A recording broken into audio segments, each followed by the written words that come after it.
Hello, you are listening to Germantown Community Radio, WRGU 92.9 FM. Welcome to the Jumpstart Philly Real Estate Radio Show, a weekly radio program that spotlights positive real estate development and neighborhood revitalization throughout Philadelphia. I'm your host, Derek Hengemil. Jumpstart Philly is a unique community development program that trains, mentors, networks, and provides funding to aspiring real estate developers in 7 different Philadelphia neighborhoods, including Germantown, where the program was founded. Jumpstart believes that you can do well by doing good and focuses on removing neighborhood blight, scattered site rehab, creating a healthy mix of affordable and market rate housing, and avoiding gentrification through slow, steady growth and keeping wealth local. Interviews are conducted during Jumpstart Germantown's weekly Jump-N-R series on Monday nights at 7 p.m., held via Zoom webinar. For more information about these events, you can check out the events page at jumpstartgermantown.com. This week, I am speaking with architect Jeff Pastva about the implications of a multi-unit conversion and how to conduct a feasibility study. I hope you enjoy the conversation, and be sure to check out the podcast version of this program at jumpstartgermantown.com/media.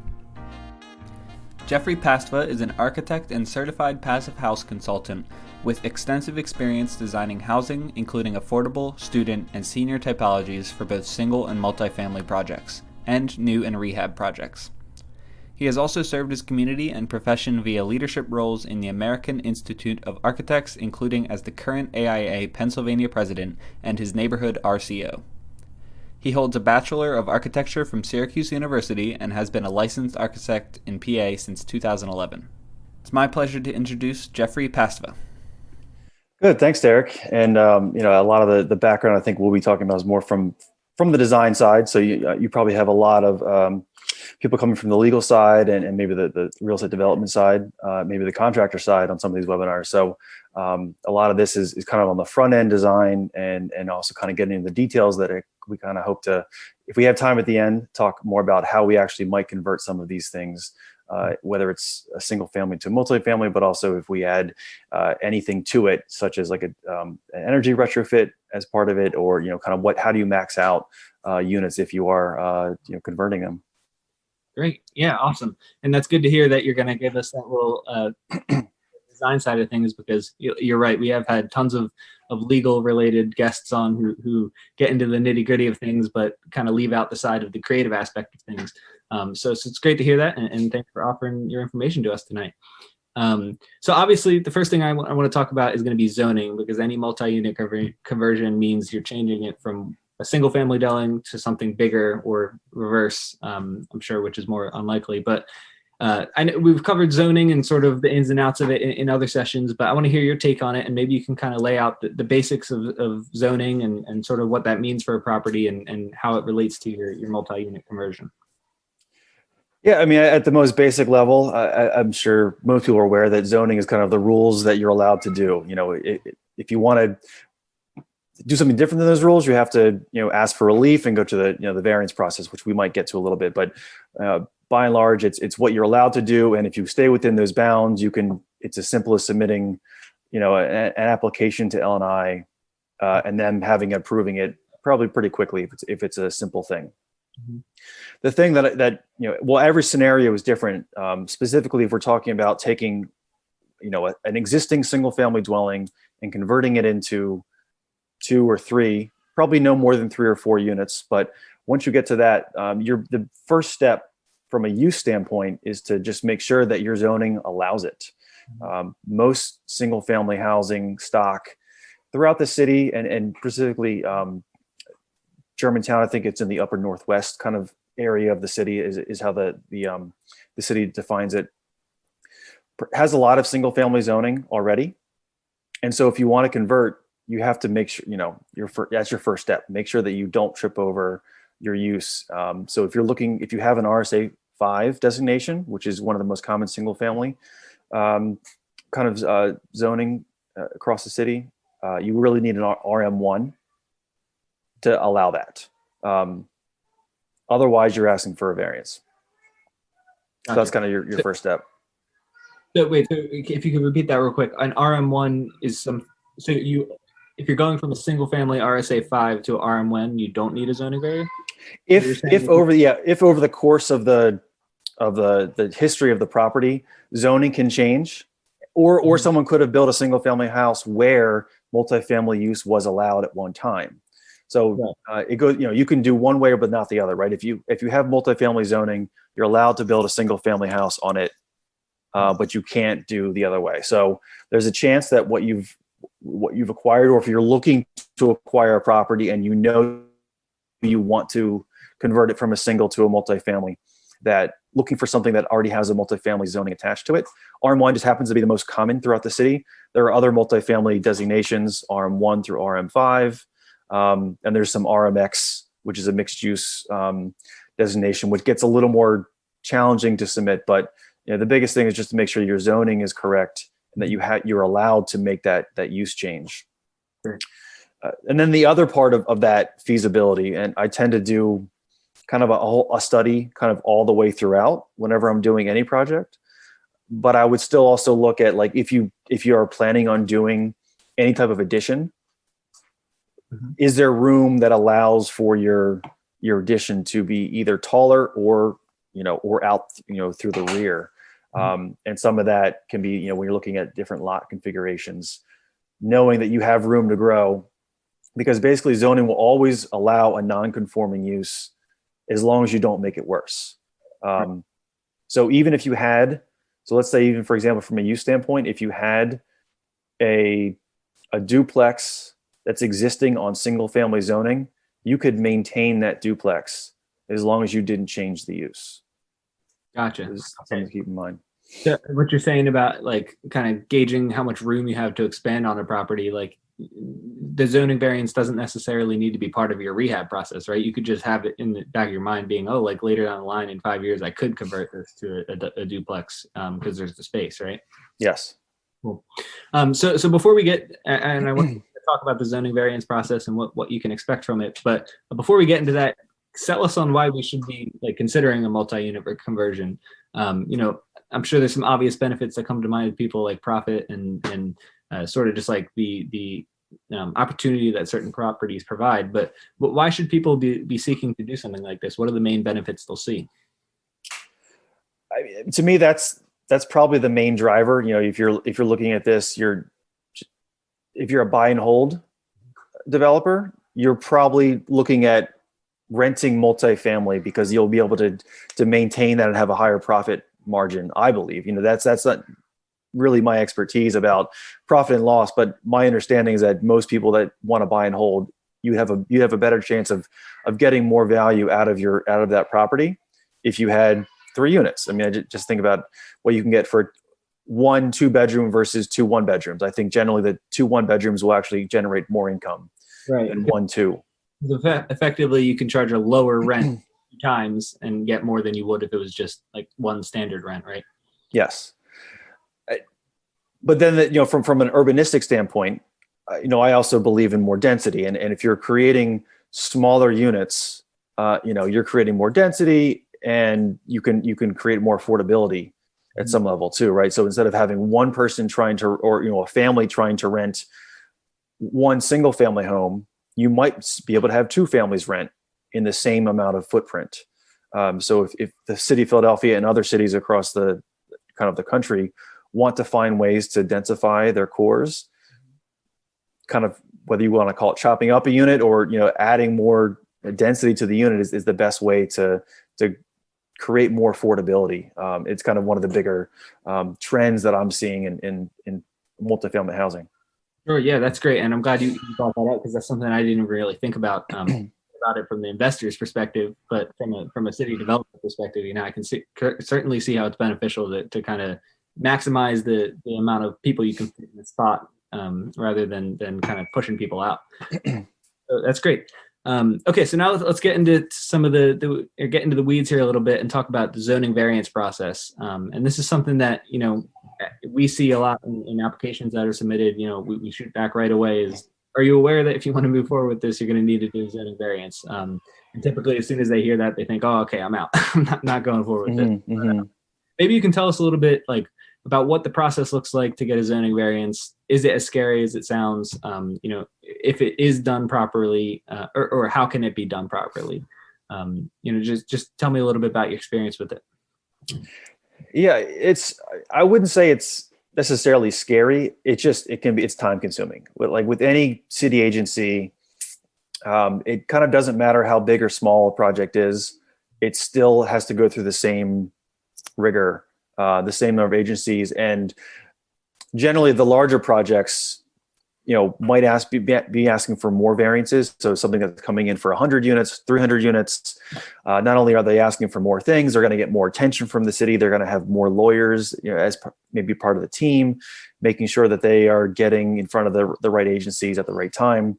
Where I've just found like smaller developers, or maybe what I would picture, maybe the typical developer through Germantown program, like maybe it's a mom and pop, it's someone just starting out. If you don't have the extra resources to have that team, you might kind of have to wait your turn. And so then kind of the nuts and bolts are, you submit your proposal to L&I, you get your refusal, and then you have to either cure that refusal. Let's just say, let's say that they come back and they find something that you had an oversight on, and you're just like, oh, well, I'll make that quick change. If you can make all those quick changes, you can send it back and you're fine. But most likely, if you're going for a variance, what you're in for the long haul, you're going to get your refusal, and then you have to go through two-step process. One is to the RCO, Registered Community Organization. They have their own process where they review any proposals that are going for a variance.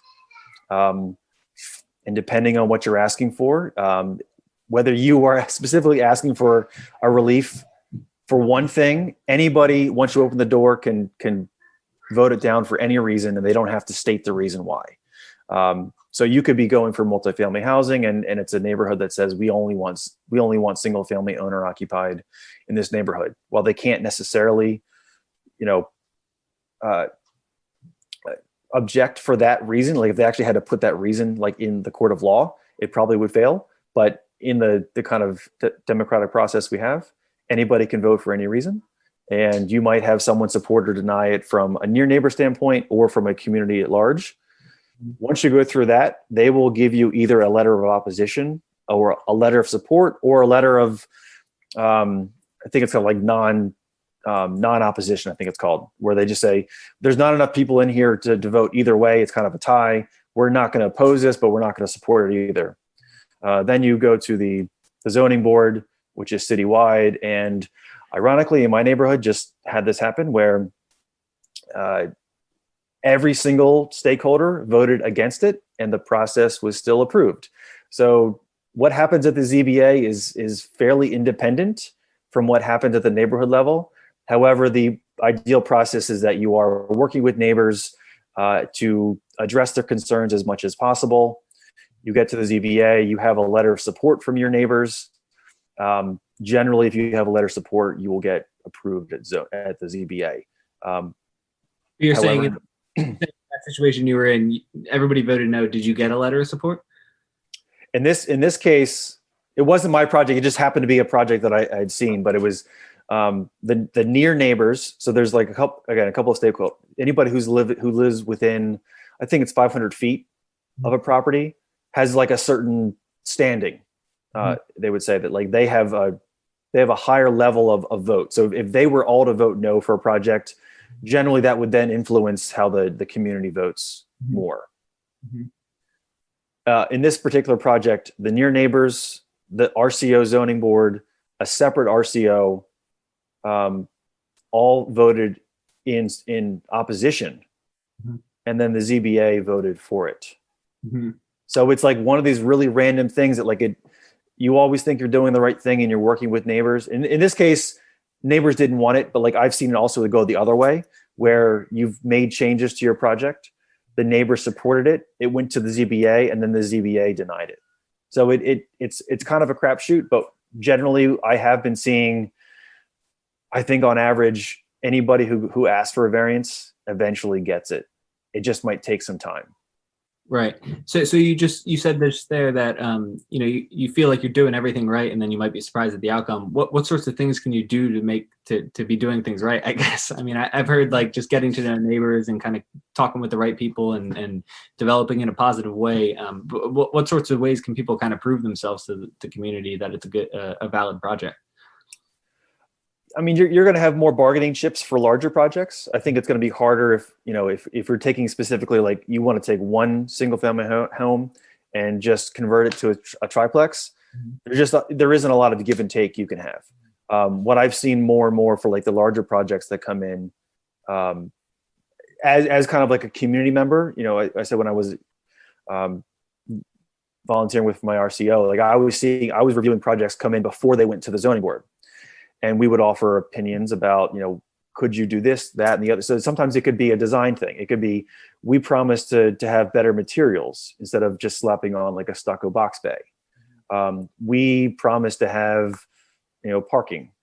We promise to have, if it's mixed use, we promise to hire locally from the businesses that are going to come in. We promise to do affordable housing. We promise to, if we're asking to put, a 3-story addition, we might say, well, we'll just do less. We won't do as much. That's kind of like the standard fare that will come in, that someone comes in, has like an overreach, asks for all these things, and like the negotiation meets in the middle, which is what the developer was going to probably do anyway. Right. And I'm sure your relation, or the developer's relationship with the RCO, is kind of, it's a two-way street, right? It's give and take, because you're going to be providing them information that will affect their neighborhood, but they can probably also give you some tips, right, about like how to make your property valuable on that specific lot, right?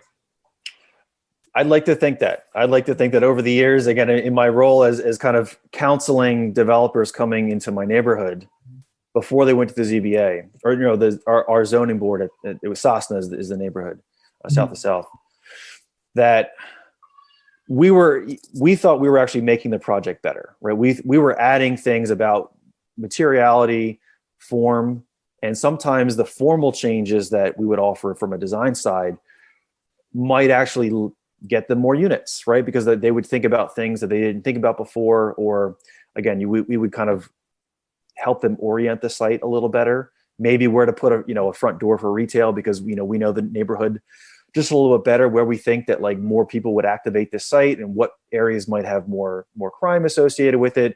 How could that help not only the neighborhood, but it would be kind of a help out the developer, and like, all right, well, I didn't, they might not know certain corners or certain areas were problems, and that this, doing this one little intervention might actually help both them from a safety standpoint going forward, and the neighbors from getting more lighting or more eyes on the street.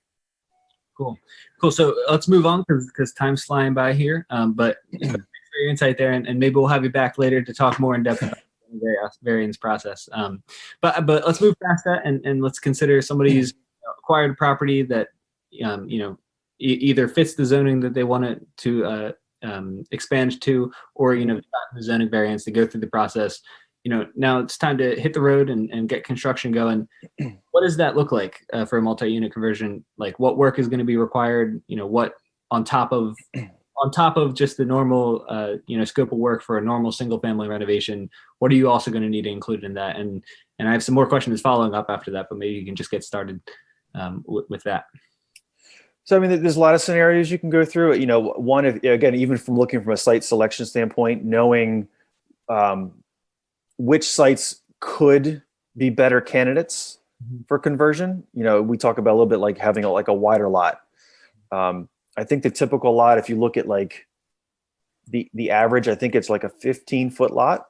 And then then you end up getting less, because if it's an existing building that already has your party walls on either side, you're probably looking at like 13.5 clear on the inside. So imagine if you want to convert that to a multi-use, you either have to have a shared entry, or each individual space has to have its own entry. And generally you want to have an entryway about 5 feet wide. Think about anytime you're coming in and out of the house, you're moving furniture, you're doing anything that requires some sort of maneuverability, you're going to want to have a little bit of width. You're going to have at least a 3-foot wide door. So if you're going to have a separate entrance for that second unit, or multiple units, you're going to think about how do you carve out 5 feet out of a space that's potentially only 13 feet wide to begin with. So even looking at lots, anything that's a little bit wider than your typical width is generally will be favorable to that. And then from the kind of the next thing, if you're looking at actually how do you construct this, is think about what's in the basement, what's in the existing basement as it is now. There are a lot of, especially in West, I've run into this a lot in West Philly, that there may be a basement, but it's only 5 feet deep.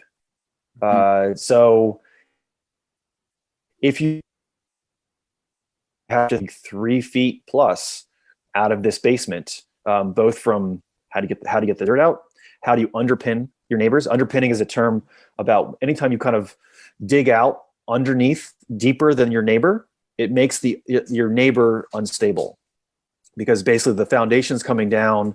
That building has been standing on earth that's been there for, however many years. Once you start digging down lower, it undermines their foundation. So you've probably heard a couple of these throughout the city where like buildings are collapsing because someone did an illegal building or basement built kind of dig out, and it can be dangerous. Can cause property loss. In some cases, it could have caused death or harm. So think about, does it have an existing basement? If it does have an existing basement that generally is 7 feet deep, clear, 7 feet is your kind of dead minimum for code. You can get away with 6, 8, but 7 is really where you want to be.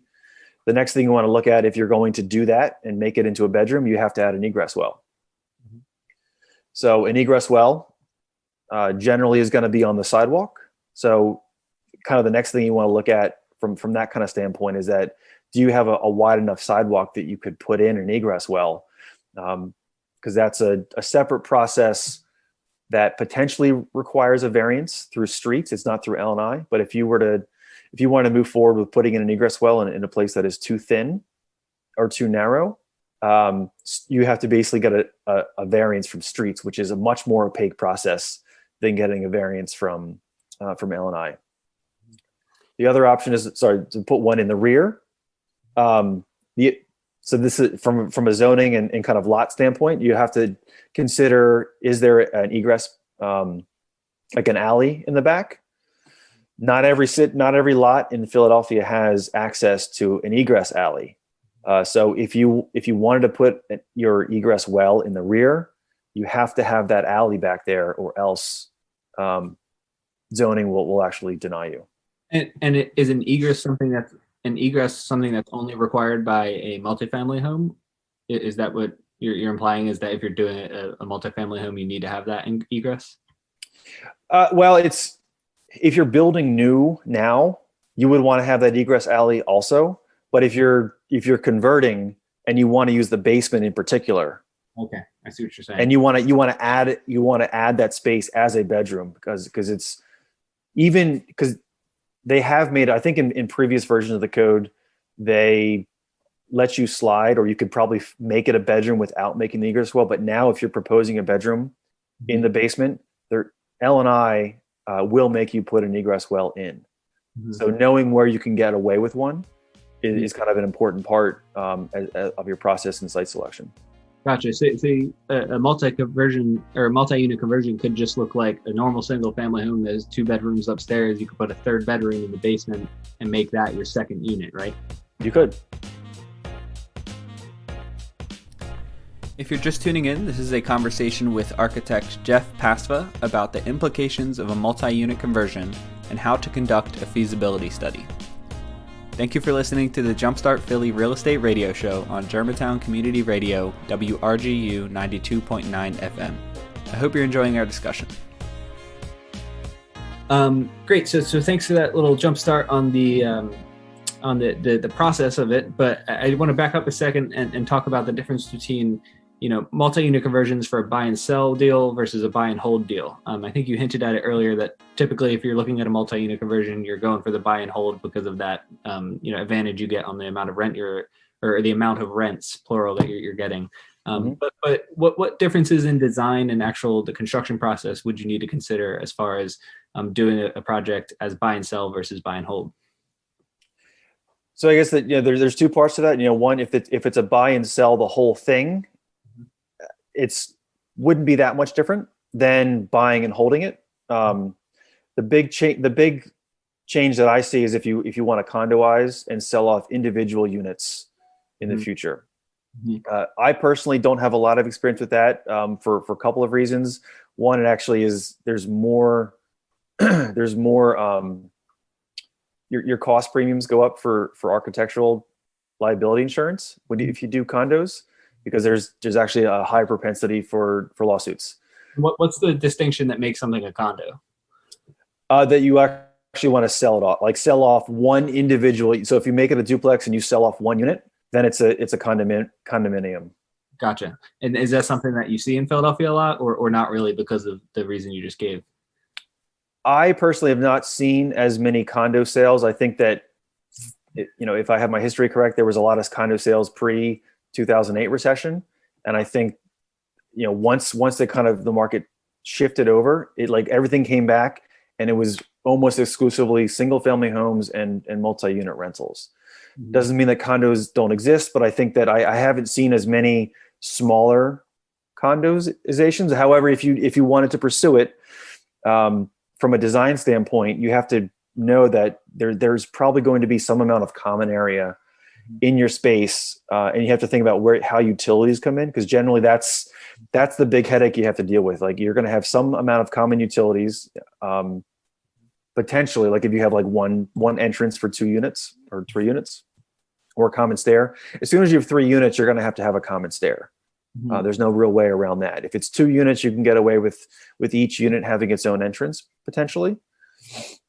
I would actually, argue that it'd be preferable to look for a corner property if you want to have like individual units, because then it's easier to break up and find that, other than having, again, kind of two front doors on a 13, 14 foot wide space. But if you did have that, you have to have a common area. And then if your utilities come in, especially on a multi-unit existing, like if you want to convert a multi-unit existing to multi, you probably already have your utilities coming in one location.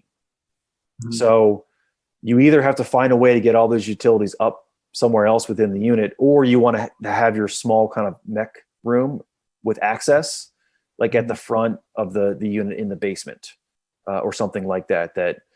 Again, you just have to be considerate that both units would have to have access to that at some point. So how do you get people down to check their water meter in the future? Right. So now maybe you can continue going in a little bit more depth about the conversion for a rental. Let's assume there's no common space involved. So there's either 2 doors in the front or a small area with no lighting or anything. In each unit, what sorts of things are you going to either duplicate from the single family home or maybe remove something? The first thing that comes to mind is bathrooms. Is you're probably going to need to add a bathroom if it's like a 3-bed, 1 bath, and you're splitting that up. So any other insight you can provide there? I mean, a kitchen's more likely. I mean, there's actually potentially there already was a bathroom on each floor, maybe, or multi bathrooms. But you probably have to add a bathroom. You're definitely going to have to add a kitchen. One like technical thing, you have to think about fire ratings. If it's a single family house, especially if it's existing, the only fire ratings you have to worry about are the ones between the party walls, and if they're brick, they're already fire rated.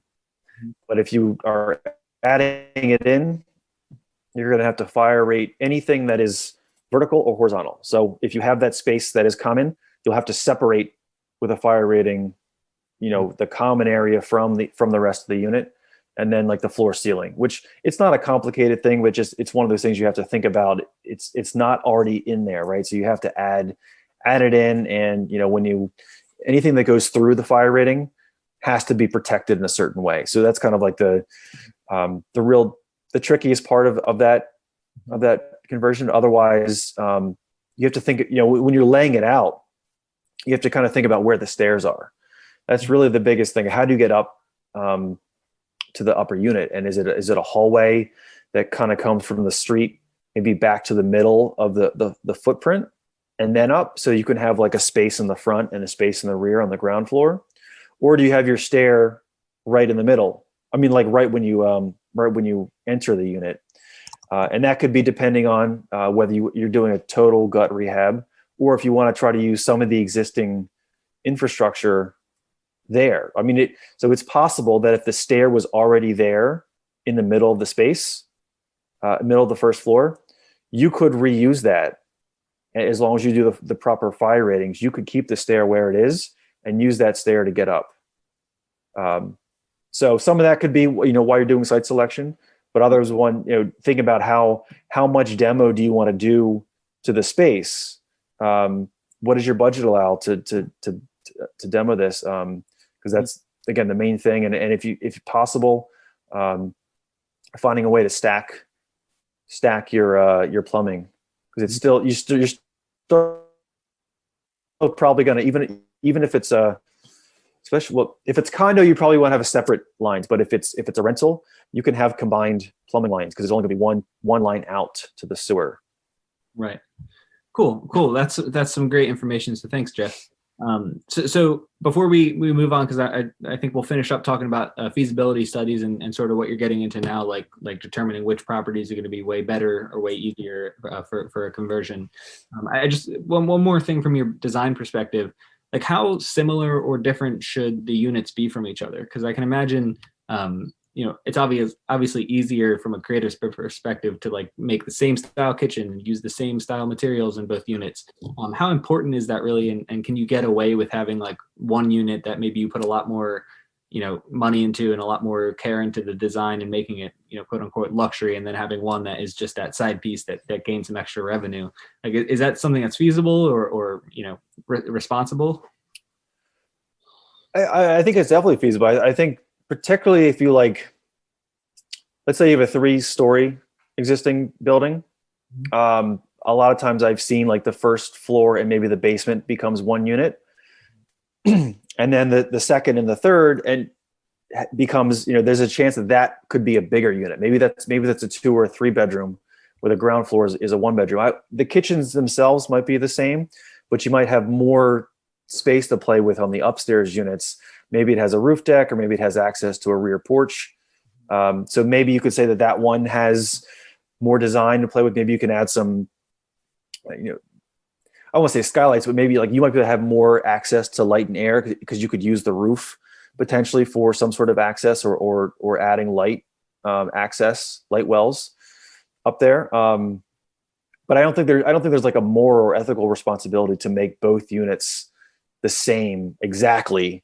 And even from a design standpoint, it's if you're doing 100 units, then yeah, you want kind of as much repetition as possible. But I think on a smaller scale, it's okay. It's not that much more effort to design each space as their own space.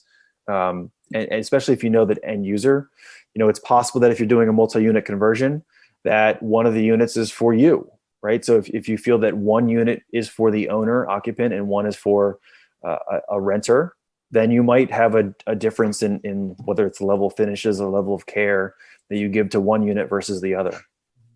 Yeah, and going back to what you said earlier about sort of the affordability aspect of a multi-unit conversion, where you're a subset of the property that is now available for rent that wasn't before, that kind of negates the ethical responsibility to like make things standardized, because any rentable space is better than no rentable space, right?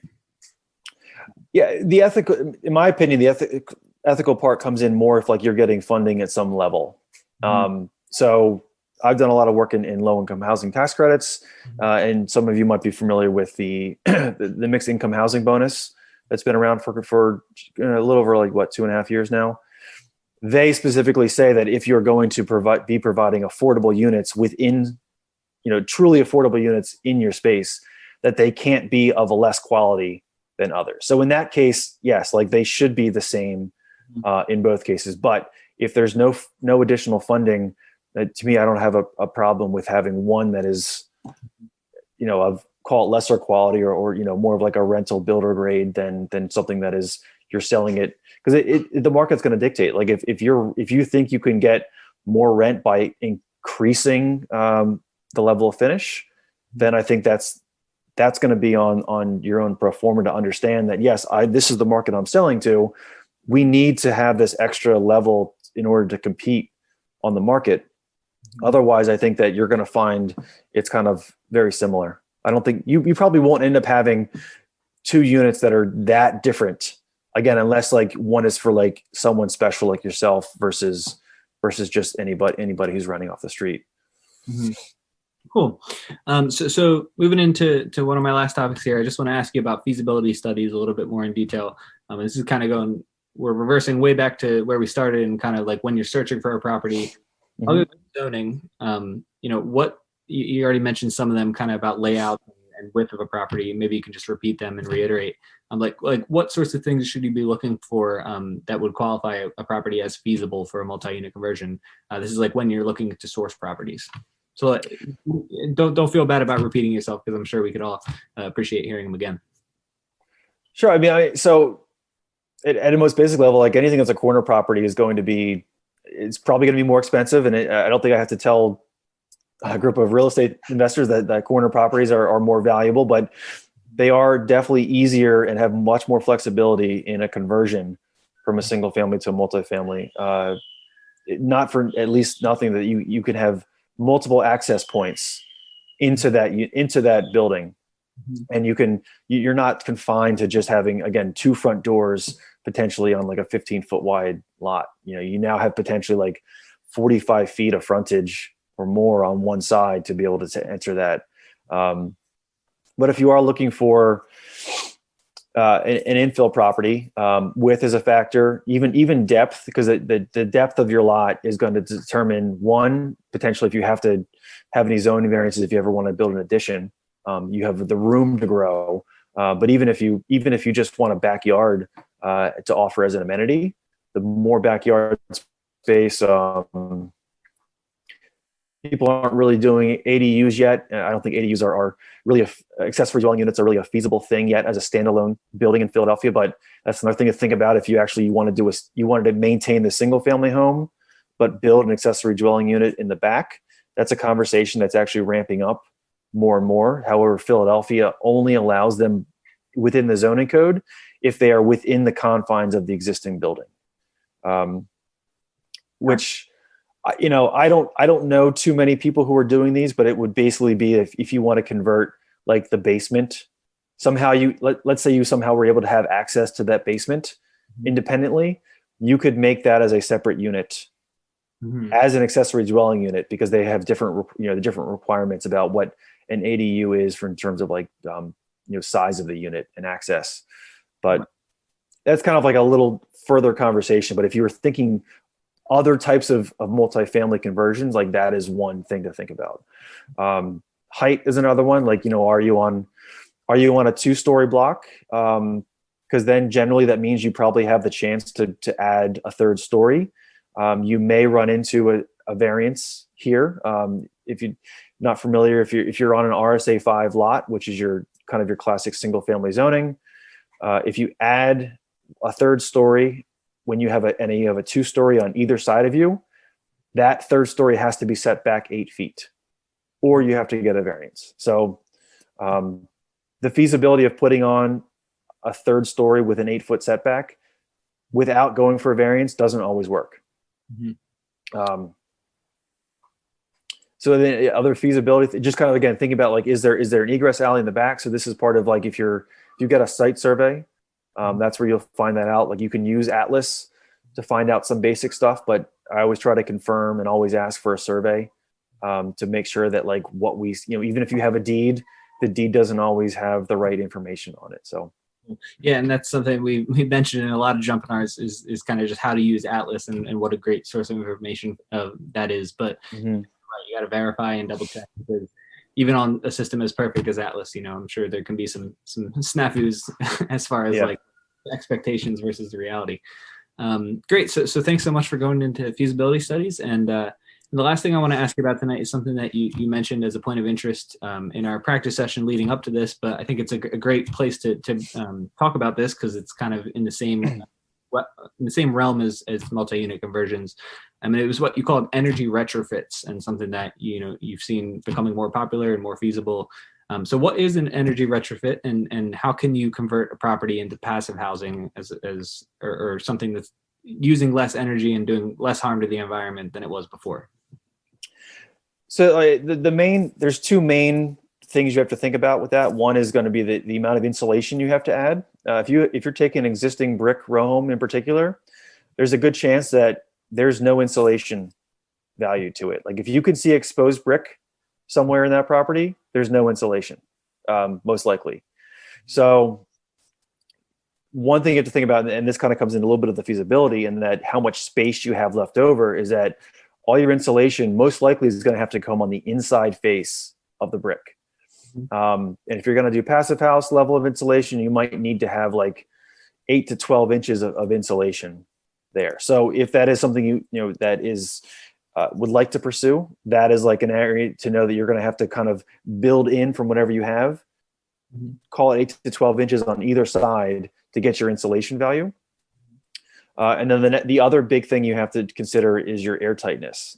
So air tightness is something that people are starting to understand a little bit more. The kind of rule of thumb right now is that if you take any existing housing stock in Philadelphia, it probably has what's called an air change per hour of about 10 to 12, which means that the volume of inside to outside air is constantly exchanging in housing. Like basically when you run your mechanical systems, it depressurizes to push air out through the vents. It has to suck air in from somewhere else. And in older housing, that air that gets sucked in is coming through just gaps and cracks in the walls. So because you're doing that basically it's saying that every hour, the entire volume of the inside air is being exchanged with outside air 10 to 12 times. Mm-hmm. Passive house, you want that number to be down to what's called 0.6. So about 20 times more efficient than what currently has, because if you control the amount of airflow, you're controlling the amount of moisture and humidity that comes into the house. You're controlling, whether it's heat or cold that's coming into the house. And you do that through what's called an energy recovery ventilator or an ERV. It's kind of like think of like a vacuum cleaner. If there's one area where all the air is coming in and it's controlled, and you force everything there, you can filter it. So that not only are you filtering the pollutants out of the air when it's coming in, you can actually exchange and have the cold air and the warm air go past each other. And so whatever temperature you want your comfort level to be on the inside, it pre-tempers the air. So you have to use less energy to heat or cool it to get to your temperature. So those are like the two big things. So so you have to make it more airtight, which generally means you have to do a lot of air sealing with a liquid applied membrane if you're doing a retrofit. So you're putting a liquid applied membrane on the brick, you're adding a lot of insulation, and then you're adding your ERV to control where air is coming in and out of the building. That would happen for whether it's a single family or multifamily. For multifamily, you'd have to consider that you have to do that for both units. The air sealing is going to be kind of the same thing, whether it's one or multi.